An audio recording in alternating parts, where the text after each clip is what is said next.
Welcome to the Cell Soul Source podcast. This is for service-based women who are unavailable for burnout, ready to consistently sell their life's work and create more money in a business that supports your body, your family, and your divine purpose. I'm an Akashic Records mentor, and I help you serve from capacity and sell from your sovereignty by rewriting what your body believes about power, receiving, money, and being seen, so you can become a prosperous woman, rich in time, energy, magic, and money. Welcome back to the podcast, everybody, where today I have an amazing guest called Ashley Phillips. She's an intuitive performance coach and an energy healer, and she helps high achievers break through subconscious blocks and reconnect with their intuition.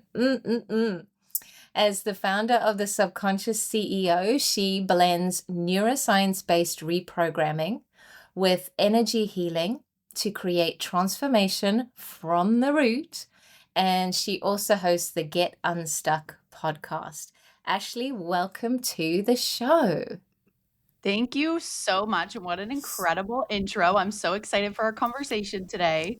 Yeah, thank you for coming. Thank you for coming. So when I was having a little stalk on Threads, obviously the word intuition kept popping up. So if we could start there, how did you either reconnect to your intuition, or has it been something that has always been a feature in your life? Yeah. I think that's a great question too to start off with, because essentially my past is I worked retail since I was 16 years old, and I actually worked there for 12 years. I was a manager in retail.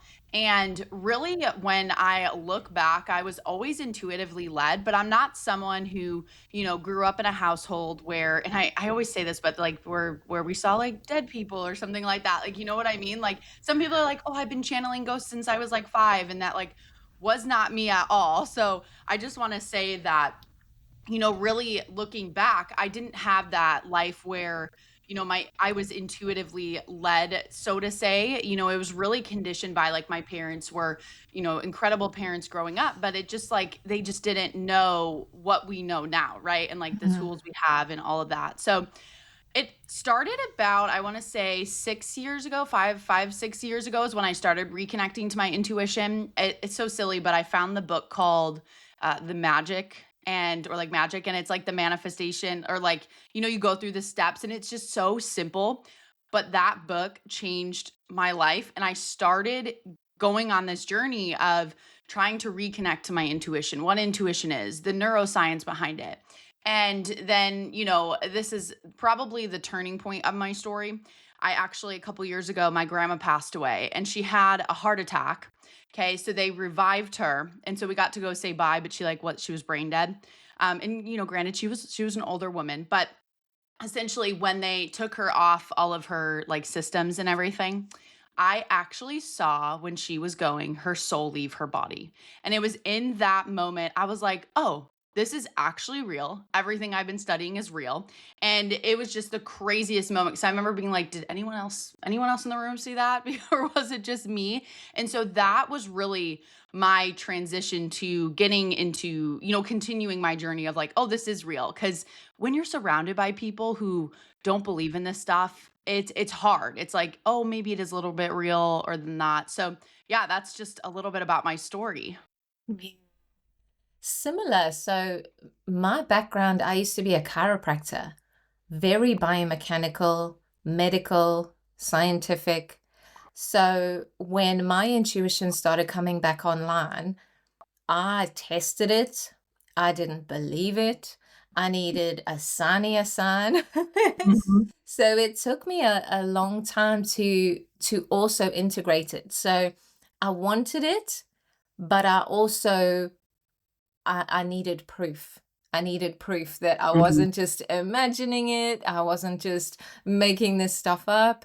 I remember even something as simple as the tingles that you get. So now I call them truth tingles. Now I will use them as a barometer. I'll ask a question and I'll wait. Do I get the tingles or not? And I remember standing in the kitchen and I got the tingles. And I thought, no, I just must be cold. And then when I stopped, I was like, why would I just be cold on the right hand side of my body? And Mhm. why would I just be cold on my right leg? It was those kinds of things. And so you have to break apart that conditioning of, Mhm. oh yeah, this is tingles. This is intuition. This is a sign. What do you have any like little memories like that where your cognitive mind and your intuitive brain are arguing with each other? Yeah, yeah, and that's actually something I teach in my intuition programs is how to get your conscious brain out of the way.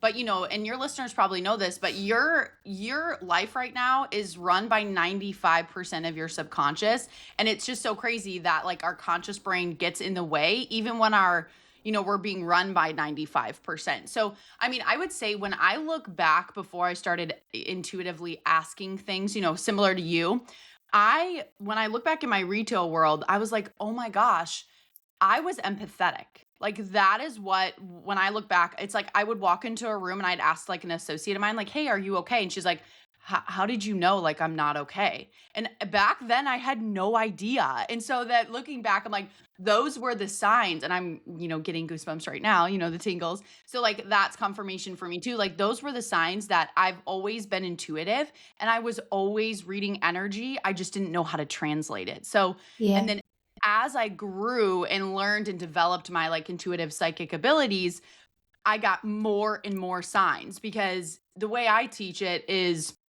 intuition is a muscle. The more you use it and the more you ask for signs, your spirit team is going to show you, the more you're going to notice it. So, yeah, I feel like there's so many and there's things that maybe you can make like a logical reason for, right? But most of the stuff is like I'm always like you cannot make this up. Like it is so crazy. Yeah, So, yeah. yeah. One of the dumbest things that I used to use to train my intuition was I used to turn the toaster, the dial on the toaster all the way Mhm. up, and I used to test myself. I used to like walk around the kitchen, and then I used to get a hit of like it's ready, and I used to go check it. I love So that. Yeah. yeah, I just used to test it in all sorts of ways because, like you say, it's a muscle, but Mhm. you are also learning how to trust it. So I Mhm. used to practice on tiny, tiny little things like, does it matter if I burn the toast? No. So I used to practice on those tiny things so that when it came time to the big things and my body was telling me, I knew to trust it because I'd practiced so much on the little stuff. Yeah. Yeah, I Uh, love that. And I think that's important too. You have to start small. Like that's what I teach too is like I don't teach people to make really big decisions right away. It's like will I be happy if I wear this shirt today or going a different route when you're walking or driving? It should be very small things because then eventually it's going to grow into bigger things. You're going to know intuitively what you should be doing. So, yeah, I think that's so cool. I love the toaster. I've never heard that before, but I love that so much. I mean, if somebody needs it, take it. Yeah. Yeah.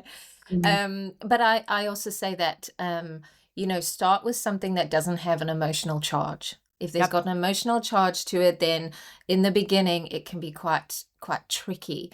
Um, and then you work a lot with high achievers, and I want to dive down that rabbit hole with you. We've kind of touched on it before, but why did you specifically land on the high achievers? Like I've Yeah. specifically landed on the burned out woman.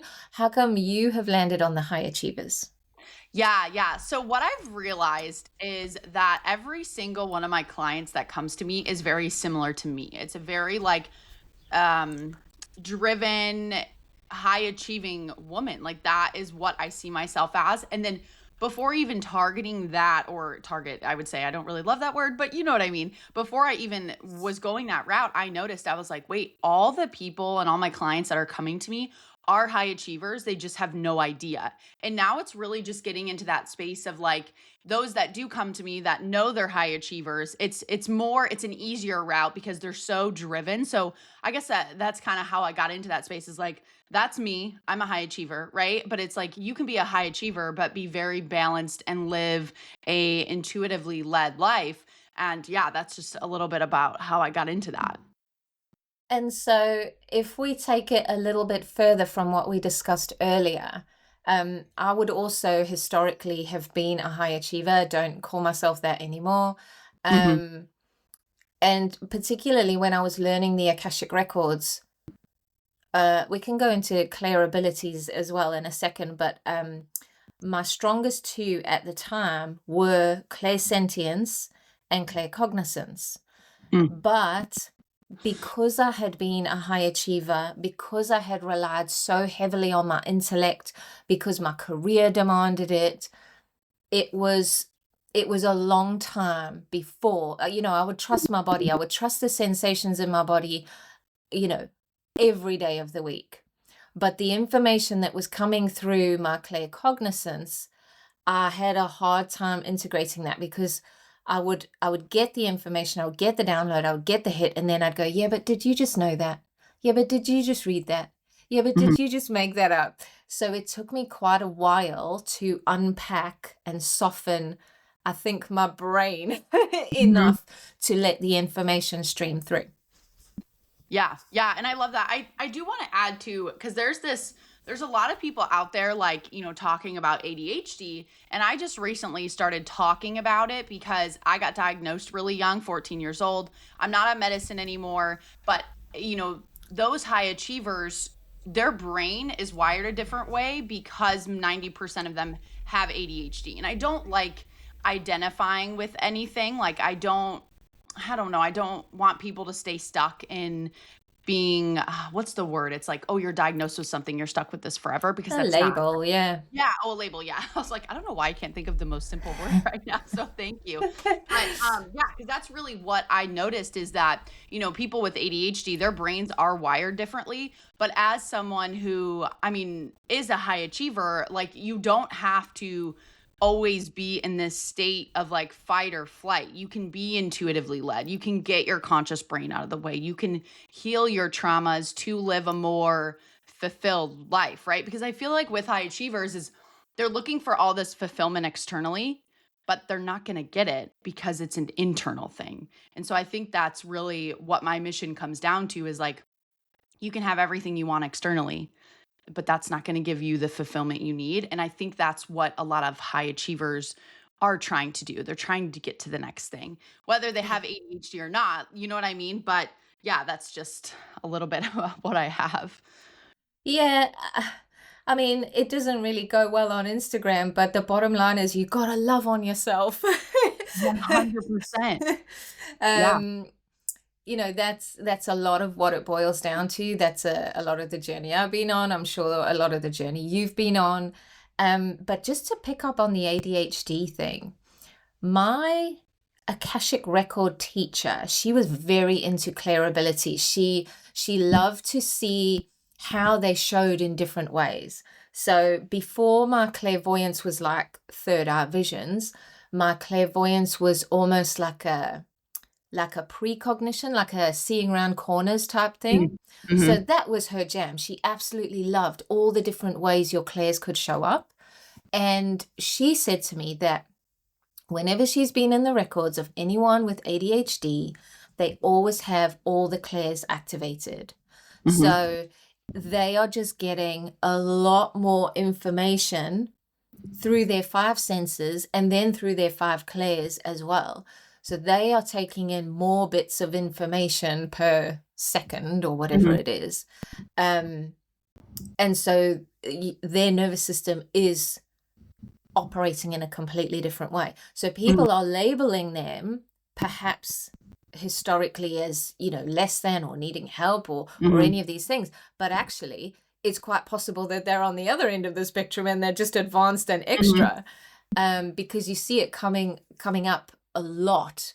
If I just look at, a lot of the successful women that I follow on Instagram all got ADHD. 100%. Yeah, yeah, and I Yeah. think that's cool too. And a lot of what I teach in my programs is to how to use all your clairs at once. I use it by like intuitively checking things. And if I look back now, like your Akashic Records teacher is so correct. Like my intuitive abilities advanced so much. And people who come to me that don't necessarily have ADHD and their brain works a little bit differently, they can still use different forms of clairs at once. It's just about developing it and, taking that practice. But, that's really cool that you shared that because I've always wondered, I'm like, why am I just so like, why do I feel like I can get all this information, get detail after detail, not just yes and no's. It's like channeling the information that comes through. And it's like, a lot of my, friends that went through the same, spiritual school, I would say that I went through, they're like, how are you doing things so quickly? And I'm like, I don't know. I'm just built different, I guess. I'm like, Yeah. so it's interesting that you say that too. But I totally agree. Most successful women out there do have ADHD. And that's something that I feel like is really, I don't know, because recently someone was like, oh, it's not a superpower. But I'm like, I don't know what you're talking about because I feel like it's a superpower. I can get a lot done, so I'm calling it a superpower. Yeah. Absolutely. Yeah, I don't think I have ADHD, but definitely identify historically as a high achiever. And Yeah. like you, absolutely love the root cause work. And I Mhm. remember when I started, so when I did my Akashic training, I was still a chiropractor. I was still very new. I'd been in the spiritual world as in doing yoga and a bit of meditation. But when I went into my Akashic training, I was in there with girls who were, mediums and psychics and doing tarot cards, and they were like next level spiritual. And, and I remember they were talking about past life stuff, and I was thinking, nah, that's not my thing. I'm just happy figuring out this life. Um, and I look back now and when I go in the records, I'm like, okay, show me the root of this. Don't care how far back it goes, just show me the root of this. Mhm. Um, and then they were talking about, ascended masters and archangels and things like that. And I was just thinking, no, that's not for me. Roll on a Mhm. few years and doing the same. Yeah. Yeah, I Yeah, think that's cool. it's so interesting.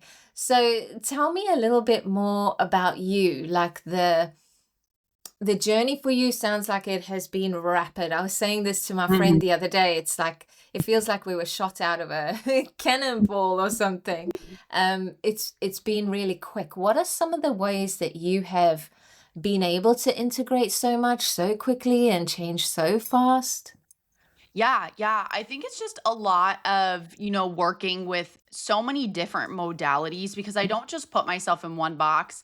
Like I said, I use my intuition. I can use over 10 different forms at once. I don't call myself a medical intuitive, but I can scan the body, I can pull out sickness and disease, I can see what's causing it and all those things. And I really just think it's about one of my favorite things to do and what I realized helped me really quickly was getting limiting beliefs out of my energy field. Like that feeling of, just I'm not capable. I'm afraid to be seen. I can't do this.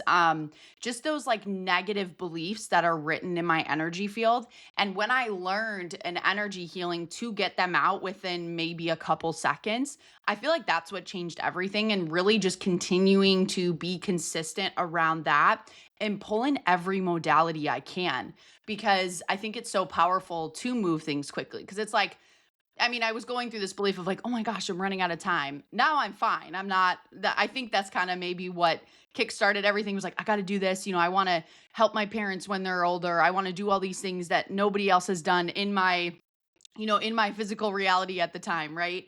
So I think it's just combining all of those healing modalities I use in targeting the limiting beliefs, the root causes of things that are in my body and in my energy field and removing them. Like that's Mm. really I feel like the heart of the center of what I do because the second you get those out of there, you just feel so much more aligned. Like you're on a different timeline. So yeah, that's what I would say has really helped me move pretty rapidly. But I agree, it feels like definitely a rocket ship. Like if you even would have told me 2 years ago I'd be where I am now, I would be like, "What?" You What are know? you even talking about? Yeah. Yeah. Do No, you me remember the first time you found a limiting belief? Do you remember like how you found it and that moment where you went, "Oh, this is something." Yeah. Yeah, and, I think the very first one that I found in my energy field when I learned the modality of getting it out, it just came to me. My knowing is really strong. And it was like at the time I was, still developing my clairs and my intuition, but it was like, you feel afraid to be seen. And I was like, oh my, like as my authentic self. And I've done a lot of, work. I was very confident, very young because I had a lot of the external things, right? So I I've done a lot of work internal. Well, I thought I did a lot of work internally, but it was in that moment where I was like, oh my gosh, like there is, I mean, especially getting into this line of work, it is like it's crazy. So it's, I mean, it's not crazy, but it's different, right? Like you're surrounded by people most of the time, not anymore, but like people in your life 90% of the time don't believe in this stuff or whatever that is. So it's like that was one of the biggest things. And I remember when I pulled that out of my energy field and worked through feeling afraid to be seen for who I am at my core, not who everyone thought I was, the past, like, for 25 years straight, right? Like, no, in that moment, it was like being seen for who I am, who I was born to be in this lifetime. And I remember I went from 2 clients to 30 clients in the next 30 days. And it was like the craziest like quantum leap for me. So, and I see that a lot when people first start with me, they're immediately it's like they're afraid to be seen. And I'm like, hey, let's get that out of their field. So, Yeah. yeah. Yeah. Yeah, there's gosh, so much. And you can pick out different things. Okay, so um, fear of failure, fear of rejection. And then Mhm. the next bucket is for me, it would be like fear of overwhelm. You're calling in all this stuff, but your body's Mhm. actually scared at the same time. Um, all the identity stuff, all the power stuff, all Mhm. the voice stuff. So that was quite a tricky one for me, where you've integrated all of this stuff in your body. You are downloading all this stuff at the same time, Mhm. and somehow you've got to translate that out of your mouth. Mhm. That was quite a tricky one for me. The throat, we know it's your center of expression and creativity, but for me it became this real interpretation center. How do I take such massive information that I'm downloading and distill it down into words that people use every day into a 7-second reel? Yeah. That takes quite a lot, so for Yeah. anyone who's listening, who is stuck at the throat going, okay, I want to do a podcast, or I want to go live on Instagram, or every time I press record, my brain falls out the back of my head. Like, just please know that is completely normal. Mhm. The throat is a huge center, which obviously has a lot of history, let's say, Mhm. particularly in this field of work. How did you find that part of it? The integrating the kind of heaven and earth through your mouth? Yeah. I'm glad you brought this up because that is one of the hardest things. It's almost like speaking it in a way where people will understand, because that's the hardest part about translating the energy that comes through, because it's not an English language or whatever your language is. It's whatever it is. You're like, okay, how do I see that? Show me a memory to explain this. What does this mean? Like I feel like there's so many questions you need to ask. And I think one of the biggest things for me is when I was in practice, I was always practicing with my voice memo. So if I ever made any, video content, I would pull out my voice memo in my phone and just talk and channel. And when I re-listened to that back, I was like, wow, this is crazy. Like not that that's not me, but I can't believe that information came through. And you can't give yourself space to think. Cause I think a lot of the times, the second you're like, you give your conscious mind any bit of like information to have it come out, then that's your brain getting in the way. The information is skewed and all that. So it's more so just like going right away and continuing to practice it. But yeah, like there's even sometimes still to this day where I'm like, how do I'm in session with the client. I'm like, how do I explain what I'm seeing? But when it comes out to the translation, they're like, yeah, that makes sense. And I'm like, cool, because that didn't make sense to me, but I'm glad it made sense to you. Yeah, yeah. And that was another huge trust piece of, getting this information I don't think I'm crossing any boundaries here, but I remember a particular session where I kept seeing an image of like an animated pig. And I kept Mm, trying to like almost flick it away, going, that's like, it's distracting. What is that? mhm, mhm, And then obviously when I said it, it had huge relevance to the person. mhm. Um, but it's also trusting those little bits of information as well, that don't make sense to you, but you just trust. Okay, I'm getting it, so I'm gonna share it, but I don't know where this fits. Yeah. Yeah. And I think too, I wanted to add this because this came up when you were talking earlier and it slipped away.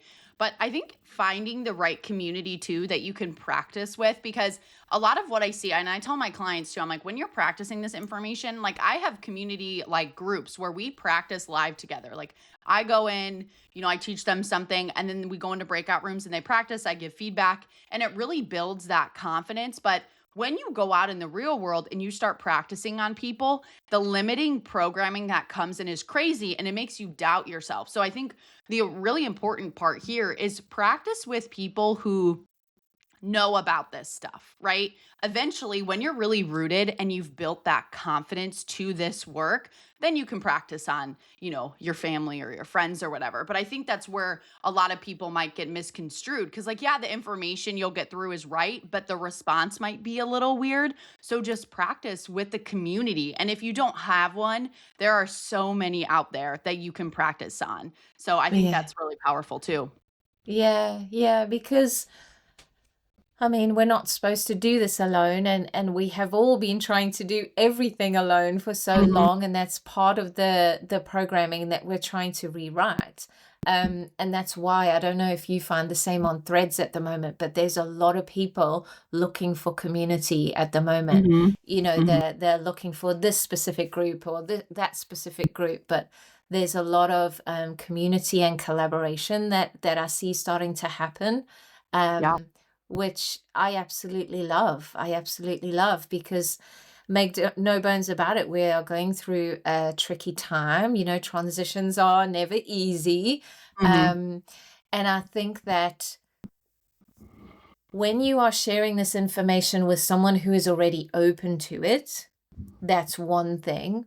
But I think there's going to come a time where we're going to start helping people who are much newer to the information, much newer to this way of being and living.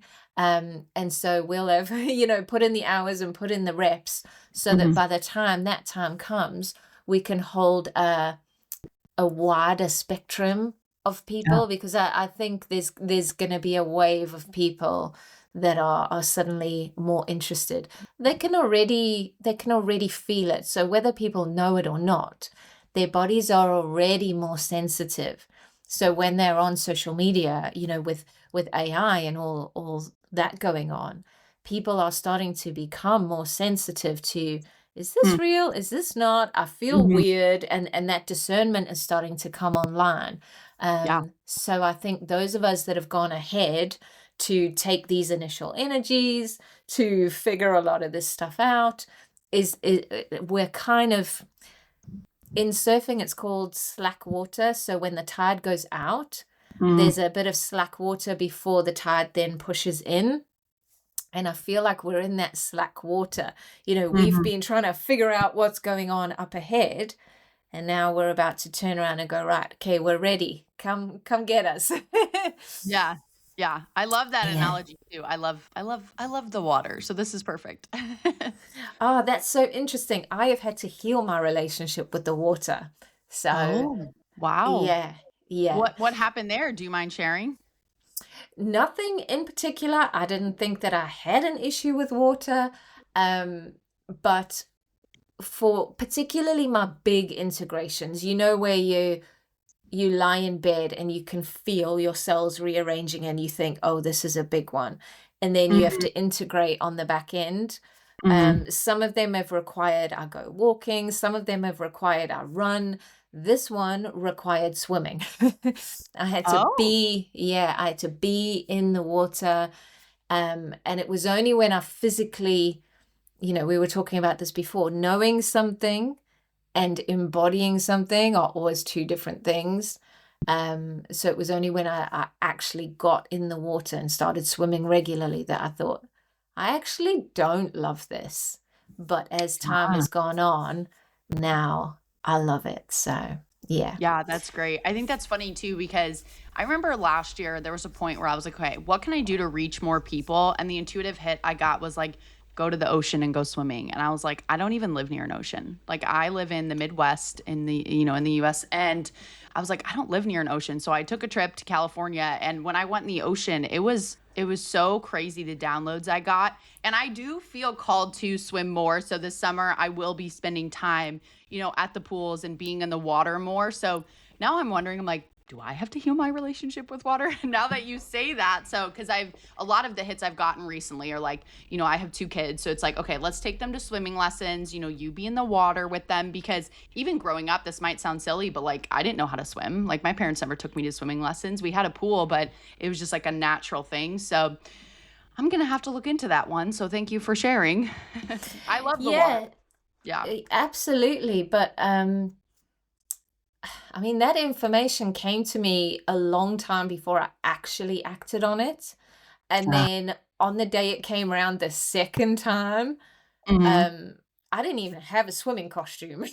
So Wow. got myself a swimming costume, went swimming, and I said to my other half, "You'll never guess what I did today." And I told him, and he's like, "Where did that come from?" I mean, it is so left field for me, but I Yeah. can totally see how and why I was supposed to go in the water.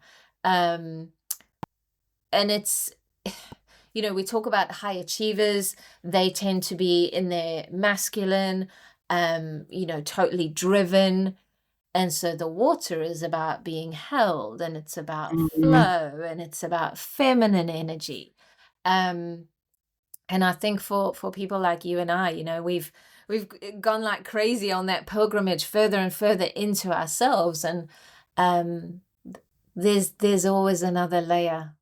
Totally. I just think there's always another layer, but not from a place of I've got to heal this before I'm complete, before I can have the thing that I Yeah. want. It's just a oh, there's more of me. Oh, there's more of me until you get all the way into the middle. Yeah, and I love that you bring that up too, because I find that a lot too. Like there's always a different component of something. And it really is a lot of what I see too. It's not a you have to heal this just like you said to get what you want, but it's also like you can't take this with you to the version of you that you're striving to become. So it's interesting because there are some times where I'm like, I thought I healed that. And then I got, oh, this is a different perception of it. This is just a deeper layer of it. And I was like, and it presents itself when it's ready to be healed. That's why Yeah. things continue to come up and, work through them. And I honestly feel like we'll always be going through that, right? Like we have these like identity rebirths so often and continuing to strive to be the best versions of us so then we can help others. And I used to think that I had failed. Mhm. If I healed something, I rewrote it, I worked on something, and then it came up again, I used to think that I had failed. Like I must have missed something, I must have done something wrong. Traditionally very hard on myself. And I'm saying this because a lot of women listening will be similar. Mhm. But you haven't done anything wrong. The lessons, the experiences can only meet you where you're at. So now I look at them and I go, oh, we're going deeper. And Mhm. whereas before it used to be, I don't even want to use the word challenging, but I used to kind of roll my eyes and go, oh, not this again. Mm. Whereas now, the more tools you have, the more you understand what happens on the other side, the more I'm like, right, go for it. And I run Mhm. headfirst at it.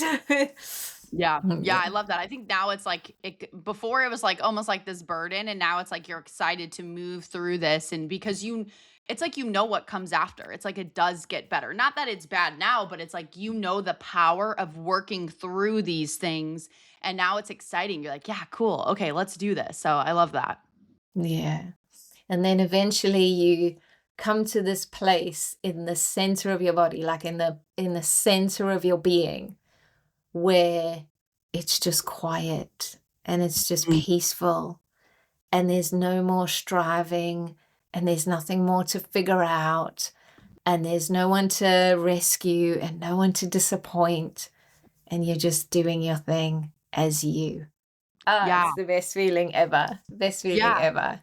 Yeah, and Mhm. I wanna add to that too, is I was talking to my friend the other night who's, like, she knows what I do, she's one of my best friends, I've helped her through a couple things, but she's very, in the physical, right? She's very intuitively led, but when she gets there, she gets there. I'll never pressure anyone.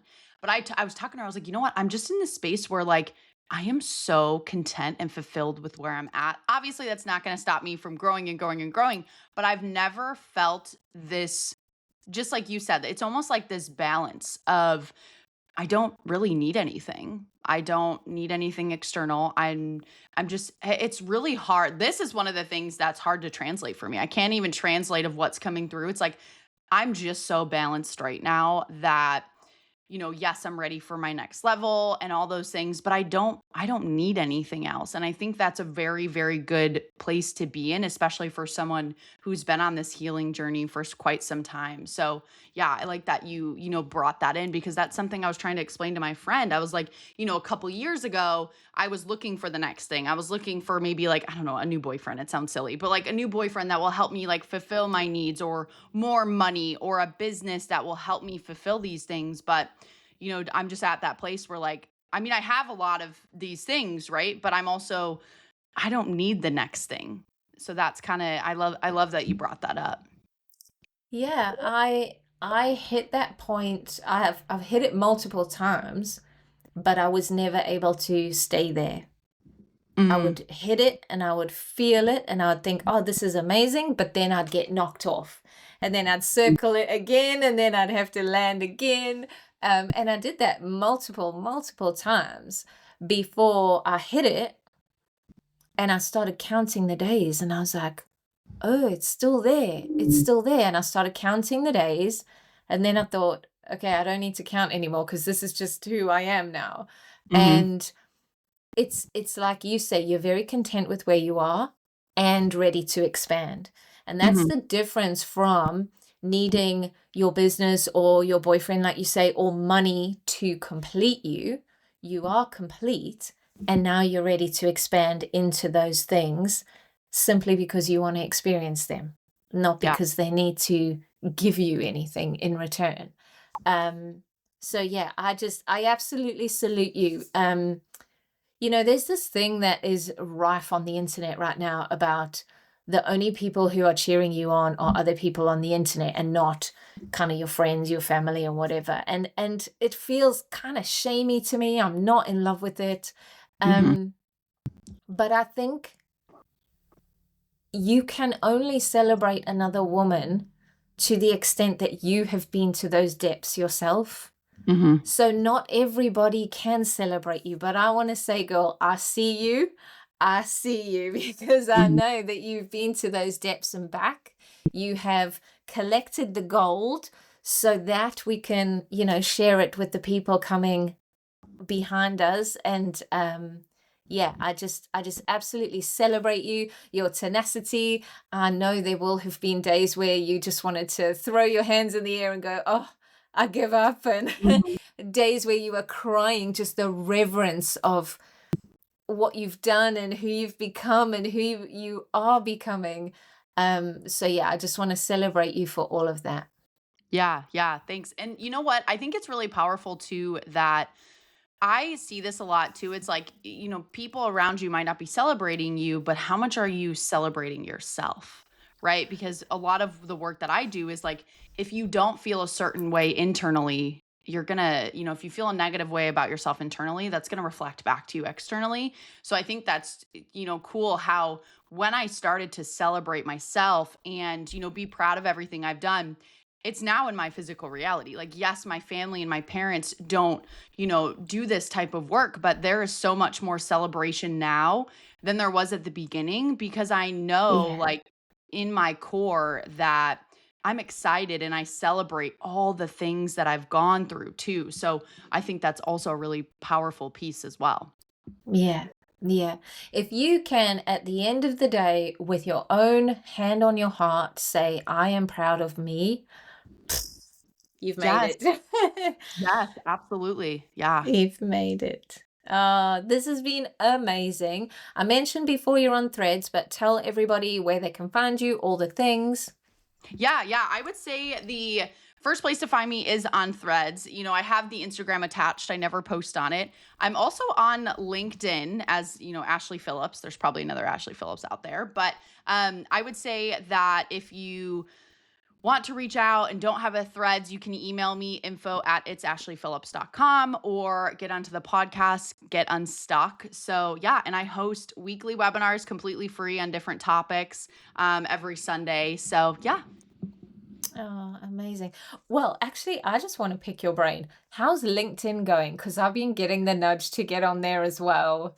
Yeah, yeah. I feel like it's very great place. It's very supportive as long as you're in the right, there's a lot of spiritual entrepreneurs that are on there now. And I think that's what these people need who are not in this world. Like, not saying like we're the missing piece, but like we're the next step on their journey. So I think just like getting on there and helping people, but honestly, it's a great platform. There has been a lot of stuff on Threads that's like, oh, delete the LinkedIn app. And I was like, you're just not using it right. Like you just have to get Mm. out there. And it's really just about building connections and building relationships. So, I mean, I love it. I'd highly recommend it. You just have to, just be aware and build those connections with people. And yeah, you'll love it. You'll love it. Thank you for that. Thank you. That Yeah. was just a little personal thing. Yeah. All right. So thank you for coming. And as always, everybody, I look forward to connecting with you on the next podcast. If this episode resonated, make sure you save it and follow for more conversations on burnout, selling, and becoming the woman who is prosperous in her life and business. I'll see you in the next episode.